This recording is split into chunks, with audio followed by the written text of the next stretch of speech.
প্রিয় শ্রোতা বন্ধুরা, আশা করি আপনারা সকলেই আপনাদের পরিবারকে নিয়ে সুস্থ আছেন, ভালো আছেন, আনন্দে আছেন।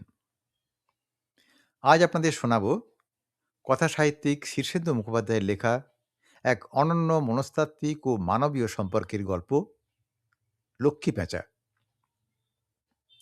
আমাদের চারপাশের সমাজে টাকার লেনদেন, ব্যবসা কিংবা সম্পর্কের সমীকরণগুলো যখন খুব হিসাবের খাতার মতো ঠান্ডা ও যান্ত্রিক মনে হয়, ঠিক তখনই মানুষের মনের গভীরে সুপ্ত থাকা এক কোমল মানবিক সত্তা অজান্তেই জেগে ওঠে। যোগেন আর অঘরার জীবনের পটভূমিতে রচিত এই গল্পটি কেবল কতকগুলো চরিত্রের গল্প নয়, এটা এক অদ্ভুত মানসিক রূপান্তর এবং হৃদয়ের টানাপোড়েনের এক নিখুঁত দলিল। কিভাবে এক সাধারণ মানুষের জীবনের খতিয়ান হঠাৎ করেই ভালোবাসার ছোঁয়ায় বদলে যেতে পারে, তার এক অপূর্ব প্রকাশ এই লক্ষ্মী প্যাঁচা। গল্পটি শুরু থেকে শেষ পর্যন্ত শোনার একান্ত অনুরোধ রইল। আশা করি আপনাদের ভীষণ ভালো লাগবে। তাহলে আর দেরি কেন? চলুন আজ আমরা প্রবেশ করি শীর্ষেন্দু মুখোপাধ্যায়ের সেই সুনিপুণ গল্পের মায়াবী জগতে। ওহ! এই যে একবারে হরিপদ জিনিস রে! হ্যাঁ, আজ্ঞে ভালো জিনিস বলেই তো আপনার কাছে আসা। এসব জিনিসের কদর কজন করতে পারে বলুন? আর দামই বা দিতে পারে কজন? হুম, তা আনলি কোত্থেকে? বাজারে জিনিস নয় তো? তোকে বাবু বিশ্বাস নেই। হ্যাঁ, কি যে বলেন বাবু! আচ্ছা বলুন তো, আমি কবে নেমোখারামি করেছি আপনার সাথে? দ্বিজপদ আর যাই হোক, বিশ্বাসঘাতক অন্তত নয়। সত্যি কথাই বলছি বাবু, একবারে গেরস্থ ঘরেরই মেয়ে। নেহাত আতান্তরে পড়েছে, এখনো কিন্তু এঁটো কাটা হয়নি। গেরস্থ ঘরের মেয়ে বলছিস? দেখ, পরে আবার পুলিশে নিয়ে ঝামেলা হবে না তো? দেখিস বাপু, আমার একটু চরিত্রের দোষ আছে বটে, তা বলে আমি মেয়ে ছেলে দেখলেই কাণ্ডজ্ঞান হারিয়ে বসি না কিন্তু। হ্যাঁ, সে আর বলতে, আপনার সঙ্গে তা ধরুন ৩ বছরের কাজ কারবার আমার। তা আপনাকে চিনতে কি আর আমার বাকি আছে? এ ভালো মেয়ে বাবু, সরল সোজা, গরিব ঘরের মেয়ে, নিজের ইচ্ছেতেই এসেছে, এ নিয়ে আপনি ভাববেন না। ওরে, হ্যাঁ, তাই কখনো হয়? আমার একটা নিয়ম তো আছে। আচ্ছা, ঘরে ওর কে কে আছে সব খোতেন দে তো। বাপ কি করে? বাপ নেই। ও মরেছে? আচ্ছা, কবে মরে গেছে? তা আর কে আছে?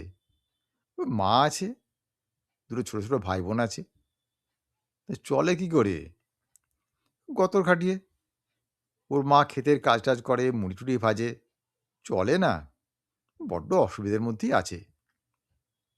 আচ্ছা, মেয়েটার কাছে ডাক, একটু কথা কয়ে দেখি। মেয়েটা একটু দূরে মালঘরের দরজার কাছে জড়সড় হয়ে দাঁড়িয়ে আছে। কথাটা তো ওগুলো শুনতে পেয়েছে কিনা ঠিক বোঝা গেল না। কোনো ভাবান্তর নেই। হ্যাঁ, তবে দেখতে বেশ ছোটখাটো চেহারা, তেমন কালো নয়, আর মুখের ডৌলটুকু ভারী মিঠে। যোগেনের চোখে লেগে গেছে। মেয়েটা কাছাকাছি এসে হেডমাথা হয়ে দাঁড়াতেই যোগেন জিজ্ঞেস করলো, বলি নিজে ইচ্ছে এসছো নাকি এ হতভাগা ধরে বেঁধে এনেছে? দেখো বাপু, আমি ওসব ঝুট ঝামেলা পছন্দ করি না। বুঝে সুঝে এসে থাকলে ভালো, নইলে কিন্তু বাপু আমার পোষাবে না। মেয়েটা কিন্তু কোনো কথা কইল না, যেমন দাঁড়িয়েছিল তেমনি দাঁড়িয়ে রইল। ও দিজু, এই যে কথা কয় না রে, এ বোবা নাকি? না না বাবু, বোবা কালা হাবাগোবা ওসব কিচ্ছু নয়, তবে মুখরা নয় আর কি। হ্যাঁ, মুখরা নয় সে না হয় হলো, তা বলে বোবা হলে চলে কি করে বলতো? আচ্ছা, তোমার নাম কি গো মেয়ে? বোবা যে নয় তা বোঝা গেল। খুব ক্ষীণ কণ্ঠে জবাব এলো, অধরা। অধরা? বাহ, বেশ নাম। তা দ্বিজপদের কাছে সব ভালো করে শুনে বুঝে সুঝে নিয়েছো তো? মেয়েটা আবার চুপ। দেখো বাপু, আমার লুকোছাপা করার কিছু নেই, সব দিনের আলোর মতো পরিষ্কার। দেশের বাড়িতে আমার বিয়ে করা বউ আছে, ছেলেপুলে আছে। আর আমার বয়সও ধরো এই ৪৯ চলছে। বাড়ি ছেড়ে কারবার আঁকড়ে পড়ে থাকি। রসকসীন জীবন, বুঝলে? তাই মেয়ে মানুষের দরকার হয়ে পড়ে। পয়সা ন্যায্যই পাবে, কিন্তু দেখো যেন পরে আবার ঝামেলা পাকিয়ে তুলো না। এই তো আগের জন তো গয়নাগাটি সম্পত্তির ভাগ চেয়েও ক্ষান্ত হলো না। পরে আবার বিয়ে করার জন্য চাপাচাপি শুরু করে দিল। তা ওসব মতলব থাকলে আগের থেকেই খোলসা হও। মেয়েটা চুপ। দ্বিজপদ কাঁচুমাচু মুখে বলে, আহ, আনকরা মেয়েটাকে এমন পষ্টাপুষ্টি বলতে আছে? ঘাবড়ে যাবে যে বাবু। ওসব যা বলা কর তা বলে কই এনেছি, ও আপনাকে ভাবতে হবে না। দেখ দ্বিজপদ, পুতুলকেও তো তুই সেই বলে কই এনেছিলি, কিন্তু তাতে কি কাজ হয়েছিল? কি হাঙ্গামাটায় বাধালা বলতো? তা বাবু যদি কিছু মনে না করেন তো বলি যে পুতুল থাকতে আপনার ওই সরস্বতীর সঙ্গে মাখামাখি করাটা কিন্তু ঠিক হয়নি। যোগেন ফুঁসে উঠে বলল, কেন? কেন ঠিক হয়নি? সরস্বতীর সঙ্গে কি আর কার সঙ্গে মাখামাখি করলুম? তাতে ওর কি? ও কি আমার মাগ নাকি? পয়সার সঙ্গে সম্পর্ক। ব্যাস, ওই পয়সা দিয়ে সব সম্পর্ক শেষ। আচ্ছা, সেসব কথা একটু আবডালে বলবেন। একেবারে আনকোড়া, কাঁচা মেয়ে, ভয় খেয়ে যাবে যে। এবার যোগেন একটু নরম হলো। আসলে মেয়েটিকে তার বেশ ভালোই লেগেছে। ২২-২৩ বছরের বেশি বয়স হবে না। পরিষ্কার পরিচ্ছন্ন আছে। আর উলোঝুলো নোংরা ভিখিরির চেহারা নয়। তা ওহে মেয়ে, সব বুঝলে তো? তা কথা না কও, একটু ঘাড়খানাও তো নাড়তে পারো। মেয়েটা ঘাড়ও নাড়ল না, কথাও কইল না। তো মুশকিলে ফেললে দেখছি। অমন কাঠের পুতুলের মতো দাঁড়িয়ে থাকলে কিছু কি বুঝবার জো আছে? বলি কালা নও তো? দ্বিজপদ বলে, না না, কালা নয়। ওই যে বললুম না, একটু লাজুক আছে। আর মনটাও তো ভালো নেই। এ প্রথম বাড়ির বাইরে আসা। একটা শ্বাস ফেলে যোগেন বলল, সঙ্গে কিছু জিনিসপত্র আছে? শাড়ি, সায়াটা? তো দ্বিজপদ শশব্যস্তে বলে উঠল, না না, ওসব থাকবে কোত্থেকে? যা পরনে দেখছেন তাই সম্বল। যোগেন একটু হাসল। ওহে দ্বিজপদ, এত বড় কারবারটা যে চালাই, তাতে একটু বুদ্ধির দরকার হয়, বুঝলে? এর আগে তুই আরো দুজন এনেছিলি, আর তাদেরও ওই পরনেরটুকু ছাড়া আর কিচ্ছু ছিল না। হ্যাঁ, ওসব কি আর আমি বুঝি না? শুরুতেই আদায় উসুল করতে লেগে পড়া আর কি। হ্যাঁ, কি যে বলেন বাবু! আর আমি ঠিকই বলি। ওহে মেয়ে, যাও, ওই পেছন দিকে গুদোম ঘরের লাগোয়া ওই ডান হাতে একখানা ঘর পাবে। সেখানে গিয়ে বসো। মেয়েটি ভারী সংকোচের সঙ্গে পায়ে পায়ে চলে গেল। তো যোগেন মুখ তুলে বলল, তা বন্দোবস্ত কিরকম? আগে ওই যা দেন আর কি, তাই দেবেন। মাসে ১,০০০ টাকা আর খাওয়া পড়া। আর বাড়তি শুধু ১০,০০০ টাকা। আঁতকে উঠে যোগেন বলল, তার মানে? দ্বিজপদ কাঁচুমাচু হয়ে বলে উঠল, বললুম না, ওরা বড় বিপাকে পড়েছে। কিছু জমি বাঁধা পড়ে আছে। আর ছাড়াতে হলে ১,০০০-১,০০০ টাকা তো না হলেই নয়। তাই ওর মা চেয়েছে। বলি, টাকাটা কি গাছে ফলে রে দ্বিজপদ? বাবু, মেয়ে মানুষের রেট সেখানে এক জায়গায় বসে আছে। আর তাছাড়া দেখছেন তো, জিনিসটি তো একবারে হরিপদ। তা হরিপদ জিনিসের জন্য দরটাও তো হরিপদই হবে, নাকি? তুই কি পাগল হলি নাকি?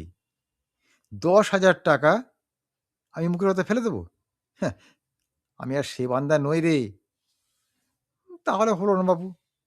ওর মা কিন্তু পরিষ্কার জানিয়ে দিয়েছে যে মেয়েকে এসব নোংরামের মধ্যে নামানোর তার মোটেই ইচ্ছে নেই। নেহাত পেটের দায়ে রাজি হয়েছে। তো ওই ১০,০০০ টাকা পুরোপুরি চাই। আর নইলে, নইলে মেয়ে ফেরত নিয়ে যেতে বলেছে। যোগেন কেমন যেন কাহিল হয়ে পড়ল। মিনমিন করে বলল, না, এ বড্ড বাড়াবাড়ি হয়ে যাচ্ছে। আগে সে আপনি যা মনে করেন। বাড়াবাড়ি মনে করলে ও মেয়ের দায় আপনাকে ঘাড়ে নিতে হবে না। মেলা লোক গেঁজে হাতে করে বসে আছে তো। ওহ, তোর তো দেখছি খুব চ্যাটাং কথা হচ্ছে। বলি এ তল্লাটে খপাত করে এই ১০,০০০ ফেলার লোক তুই পাবি? হাসালেন বাবু, হাসালেন। আপনি তো দেখছি সেই মানধাতার আমলে পড়ে আছেন। হ্যাঁ? তার মানে? বাবু, এই সাহাগঞ্জ কি আর আগের মতো আছে? ২ কোল্ড স্টোরেজ, ৫ খানা চাল কল, ৩ টে পাউরুটি কারখানা, ৭ টা লেদ মেশিন, ৭ টা পোল্ট্রি, হাইওয়েতে পূব পশ্চিমে ২ পেট্রোল পাম্প। হ্যাঁ, পয়সার লোকের অভাব বলে কি আপনার মনে হয়? যোগেন বৃথা একটু তড়পালো। ওরে আমি চিনি তোর এই পয়সাওয়ালাদের। ওই তো মদন মুসাইদ, হরেন মণ্ডল, চিনি ঘোষ আর সুধীর প্রতিদ্বন্দ্ব। এই তো? হ্যাঁ, এই ১০,০০০ ফেলতে ওরা কাত হয়ে যাবে রে। কিন্তু বাবু অধরার মা যে একটি আদলাও কম নেবে না বাবু। তাহলে মেয়েটাকে ডাকুন। আমি না হয় বেলা বলি বাড়ি পৌঁছে দিই। এবার যোগেন একটু বিপাকে পড়ল। সারাদিন হাড়ভাঙা খাটুনির পর রাতটা সে একটু ভোগ সুখে কাটাতে চায়। এটা বহুকালের অভ্যেস। বরাবর তার রাখা মেয়ে মানুষ ছিল। এটা এমন কিছু লুকোনোর জন্য ব্যাপার কিছু নয়। পুতুলটা বেশ মেয়ে ছিল। সে বিদেয় হওয়ার পর হাড় হাবাতে জুটল একটা, তার নাম লক্ষ্মী। সেটা আর খুব চুরি করত। তাকে তাড়ানোর পর এখন বড্ড ফাঁকা যাচ্ছে। দেখ দ্বিজপদ, পরে যদি টের পায় যে লাইনে মেয়ে গছিয়ে গেছিস, তাহলে কিন্তু ভালো হবে না বলে দিচ্ছি। হ্যাঁ, ওই যে বললাম বাবু, দ্বিজপদ আর যাই হোক নেমও খারাপ নয়। চাই তো ওর গাঁয়ে গিয়ে তল্লাশ নিয়ে আসতেও পারেন। বেশি দূরে তো আর নয়। ওই রেল রাস্তা পার হয়ে মেটে পথ ধরলে ২ ক্রোশ দূরে বিষ্টুপুর। ক্ষেতের উপর দিয়ে রাস্তা, সাইকেল, ভ্যান, অ্যাম্বাসেডর সবই তো যেতে পারে। আচ্ছা দেখ ১০,০০০ না হয় দিলুম। তারপর যদি মেয়েটা বিগড়োয় বা পালায়, ভালো করে তো বুঝিয়ে উঠতে পারলুম না এখনো। বাবু, এ মেয়ে বিগড়োবার নয়। স্বভাব ভারী ভালো। আর পালানোর কথাও ওঠে না। আর পালালে তো আমি আছি। দেখ সব দিক বিবেচনা না করে আমি কাজ করি না। তুই তো জানিস। তার বলতে, তবে টাকাটা আজই গিয়ে ওই হাসিমাসির হাতে দিতে হবে। তার বড় ঠেকা। না তুই কাল আসিস। না বাবু, আজই। আপনার কারবার নগদে চলে আমি সেটা ভালোই জানি। টাকাটা ফেলুন, চলে যায়। বিষ্টুপুর গিয়ে ফিরতে আমার আবার রাত হয়ে যাবে। বেজার মুখে উঠল যোগেন। আলমারি খুলে টাকাটা দিয়ে দিল। আহাম্মকি হলো বোধহয়। মেয়েটার মুখখানা বড় ভালো লেগে গেল যে। টুলটুলে মুখ, ভারী মিষ্টি। যাওয়ার সময় দ্বিজপদ বলে গেল, বাবু একেবারে কুমারী মেয়ে, ঘরও ভালো, পেটের দায়ে নানা ধান্দাবাজি করে বেড়ায়। নরকবাস আমার কপালে আছেই। কিন্তু এই কথাটা বিশ্বাস করবেন যে ১০,০০০ আপনার জলে ফেলে গেল না কিন্তু। বেলা ৪টের পর মালঘর খোলে। তখন খদ্দেরদের ভিড় লেগে যায়। বস্তা বস্তা ভুসিমাল, চটের বস্তা, দড়ি এসব বোঝাই হয় লরি, টেম্পো আর ভ্যানে। আর যোগেনের তখন দম ফেলার সময় থাকে না। মেয়েটাকে একটু বাজিয়ে দেখার ইচ্ছে ছিল, তা সেটা আর রাত ৮টা অবধি হয়ে উঠল না। খাজাঞ্চি আর সে মিলে রাত ৮টা নাগাদ যখন হিসেব নিকেশ করে উঠল, তখন দেখল আজকের আদায় উসুল বড্ডই যেন ভালো। মালও গেছে প্রচুর। এত বড় মালঘর একবারে ফাঁকা হয়ে যেন হাঁ হাঁ করছে। খাজাঞ্চি বলল, উফ, আজ বিক্রিটাও হয়েছে বটে। তাই তো দেখছি। তো কত হলো বলো তো? তা হবে ৫২,০০০ বেশি তো হবেই। আর সব নগদ আদায়। মাত্র ৪ জন খাতা লিখিয়েছে। তা সেখানেও না হোক আরো ১০-১২,০০০ তো হবেই। হুম, বেশ ভালোই হয়েছে তাহলে। খাজাঞ্চি বিদেয় হলে সদর দরজা বন্ধ করে মালঘরের পিছনে নিজের ঘরখানায় এসে জামা-টামা ছাড়ল যোগেন। আশ্বিন মাসেও আজ ঘাম হচ্ছে। টাকার গরমই হবে হয়তো। পুজোর আগে বিক্রি বাটা ভালোই হয়, কিন্তু তা বলে এত ভালো হয় না। যোগেন হিসেব দেখে অনুমান করল, কম করেও আজ তার ১,০১৫ থাকবে। দিনে ১৫,০০০ রোজগারটা যদি বজায় থাকে, হ্যাঁ, তাহলে আর ভাবতে হবে না। দুটো মেয়ের বিয়ে লাগিয়ে দেবে, আর সনাতন মৌর্যের সম্পত্তিটাও খরিদ করতে পারবে। তা বায়না করে গেছে আজ মাস ২ এক হলো। তার আরও কিছু শখ আহ্লাদ আছে, তা সেসব হবে এখন। যোগেন মালঘরেই থাকে। পিছন দিকটায় গোটা ২ খুপড়ি বানিয়ে নিয়েছে। রান্নাঘর, টিউবওয়েল, পায়খানা সবই আছে। এখানে থাকায় মালঘরে পাহারাও হয়, আর ব্যবসাটার সঙ্গে নিজেকে সেঁটে রাখতে সুবিধা হয়। হাত মুখ ধুয়ে এসে ঘরে রাখা সিংহাসনে গুচ্ছের ঠাকুর দেবতাকে আজ খুব পেন্নাম ঠুকল সে। দিনটা বড় পয়া। প্রণাম করে ওঠার সময় বজ্রের হাতের মতো মেয়েটার কথা মনে পড়ল তার। তাই তো, আশ্চর্য! কাজে কর্মে মেয়েটার কথা মনেই ছিল না তার। আর সারা শব্দ তো পাওয়া যাচ্ছে না। তাহলে কি পালালো নাকি? উরে বাস! এইমাত্র সে ১০টি হাজার টাকা গুনে দিয়েছে দ্বিজপদকে। তাড়াতাড়ি উঠে সে ওপাশের ঘরটায় ঢুকে দেখল, না, পালায়নি। চৌকিতে পাতা বিছানায় পড়ে নিঃসাড়ে ঘুমোচ্ছে। দুটো পা চৌকির বাইরে ঝুলে আছে, আর জানলা দিয়ে আসা পূর্ণিমার দুধের মতো চাঁদের আলোয় বিছানা ভেসে যাচ্ছে, আর মুখখানা যেন খুব ফুটে উঠেছে জ্যোৎস্নায়। যোগেন দাঁড়িয়ে দাঁড়িয়ে দেখছিল, এ কে? এ আসলে কে? অমন মুখ, অমন পায়ের গড়ন, অমন চমৎকার চুলের ঢল, এ কি রাখা মেয়ে মানুষের রূপ? মাথায় ফের একটা বজ্রাঘাত। সর্বনাশ! এ এলো আর সঙ্গে সঙ্গে তার বিক্রি বাটা ৪ গুণে উঠে গেল? কি করে হয়? হ্যাঁ? কি করে? বাইরে একটা পেঁচা ডাকছিল ঘুনঘুন করে। রোজই ডাকে, রাতের বেলাতে তার কাজকর্ম কি না? কিন্তু হঠাৎ সেই পেঁচার ডাকটা যোগেনের যেন কানে বড় লাগলো। তাহলে কি পেঁচাটা কোনো সংকেত তাকে দিচ্ছে? কিছু বলছে? পা টিপে টিপে ঘর থেকে বেরিয়ে আসছিল যোগেন। দরজা কাছে উপুড় করে রাখা লোহার বালতিটায় পা লেগে খটাং করে একটা শব্দ হলো, আর সঙ্গে সঙ্গে মেয়েটা চমকে জেগে গেল। জ্যোৎস্নায় সব দেখা যাচ্ছে। মেয়েটা চোখ চেয়ে অবাক হয়ে চারিদিক দেখছে। তারপর তাকে দেখে ধর্মড়ে এসে উঠে বসল। অপরদিকে বলল, আমি ঘুমিয়ে পড়েছিলুম। যোগেনের মুখে কোনো কথা এলো না। কেমন যেন তার শ্বাস আটকে যাচ্ছে গলার কাছটাতে। সে দাঁড়িয়ে রইল।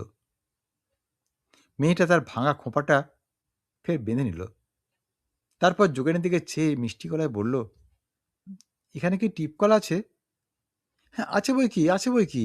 এই তো, এই পিছন দিকটায় উঠুন। এসো, আমি পাম্প করে দিচ্ছি। বুকটা বড় ধকধক করছে যোগেনের। বড় ভয় ভয় করছে। বড় অদ্ভুত লাগছে। মেয়েটা আঁচলা করে জল খেল, চোখে মুখে জলের ঝাপটা দিল। তারপর বড় বড় দুটি চোখ তুলে তাকালো তার দিকে। ওই চোখে চোখ রাখে সাধ্যি কি যোগেনের? শরীরে কাঁপুনি দিল তার। মেয়েটা আঁচলে মুখ মুছতে মুছতে বলল, এই বুঝি ঘরদোর? যোগেনের কাঁপুনি আর থামছে না। বলল, হ্যাঁ। মেয়েটা একটা শ্বাস ফেলে বলল, আমাকে বুঝি এখানেই থাকতে হবে? যোগেনের মাথায় কোনো কথা আসছে না। সে আমতা আমতা করে বলল, তা ইয়ে, মানে ইচ্ছে হলে। "হ্যাঁ, আমার আবার ইচ্ছে অনিচ্ছে বলে কিছু আছে নাকি? নষ্ট হতে এসেছি। আমার ইচ্ছে কি কিছু হবে?" যোগেন হঠাৎ শুনতে পেল অশ্বত্থ গাছ থেকে পেঁচাটা খুব ডেকে উঠল। খুব ডাকছে, ভীষণ ডাকছে। ভয়টা যেন সমস্ত বুক আর মাথা তার গ্রাস করে নিল। শরীরে কাঁপুনিটা এমন বেড়ে গেল যেন সে মূর্ছা যাবে। কিন্তু মুখে কোনো কথা আসছে না। মেয়েটা জ্যোৎস্নায় উর্দু মুখে চেয়ে থেকে বলল, "হুঁ, মা বেছে দিল আমাকে, আর আপনি কিনলেন। হ্যাঁ, আমি যেন একটা কি, এখনো বিশ্বাস হয় না। কখন নষ্ট করবেন আমাকে?" এইবার যোগেনের মুখে কথা এলো, নষ্ট? নষ্ট হবে কেন? তোমার কি নষ্ট হওয়ার কথা নাকি?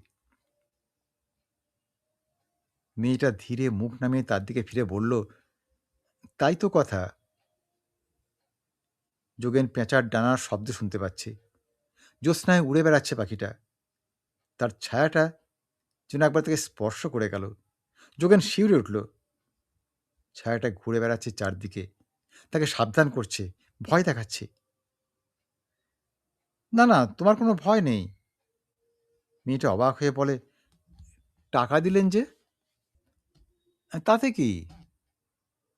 মেয়েটা অবাক হয়ে বলে, আপনি যে বললেন আপনার একজন মেয়ে মানুষ না হলে চলে না। হ্যাঁ বলেছি তো, কিন্তু কথাটা ধরো না মা, বড্ড ভুল হয়ে গেছে। মেয়েটা অবাক হয়ে বলল, মা? আমাকে আপনি মা বলে ডাকছেন? যোগেন মাথা নেড়ে বলল, হ্যাঁ তাই তো ডাকলুম। ও মা, কেন? কি হচ্ছে তা বুঝতে পারল না যোগেনও। সে নয়, তার ভেতর থেকে যেন অন্য কেউ কথা কয়েছে। থতমত খেয়ে সে বলল, মানে মুখ থেকে বেরিয়ে গেল যে। মেয়েটা হেসে বলল, "হ্যাঁ, তাহলে কি হবে? কিচ্ছু হবে না মা, ঘরে এসো, কিছু খাও। খাবো? হ্যাঁ, আমার বড্ড খিদে পেয়েছে। তা খেলো মেয়েটা। ডাল, ভাত, তরকারি কি যত্ন করে ছোট ছোট গ্রাসে খেলো দেখে যোগেন একবারে মুগ্ধ হয়ে গেল। না, তার মনে আর কোনো ধন্দ নেই। সে যা বোঝার বুঝে গেছে। তাহলে আমাকে কি দিয়ে আসবেন মায়ের কাছে? যোগেন গর্জন করে উঠল, পাগল নাকি? তাহলে? লক্ষ্মীকে হাতে পেলে ছাড়তে আছে? আমার একটা ছেলে আছে মা, ব্যবসা বাণিজ্যে মোটে মন নেই, তার লেখাপড়ায় মন। ছেলে বড় ভালো, তার সঙ্গে তোমার বিয়ে দেব? মেয়েটা লজ্জায় মাথা নোয়ালো। আজকের গল্প তাহলে এখানেই শেষ করছি। গল্পটি কেমন লাগলো তা কমেন্ট করে জানাবেন। আর যদি ভালো লাগে তাহলে একটা লাইক দেবেন ও গল্পটি শেয়ার করবেন। আর যদি মনের মুকুর চ্যানেলটি এখনও সাবস্ক্রাইব না করে থাকেন তাহলে এখনই সাবস্ক্রাইব করে দিন। আজ তাহলে আসি বন্ধু, খুব শিগগিরই আবার হাজির হব এরকম একটি সুন্দর গল্পের ভিডিও নিয়ে। ততক্ষণ সবাই খুব ভালো থাকুন, সুস্থ থাকুন, আনন্দে থাকুন। নমস্কার।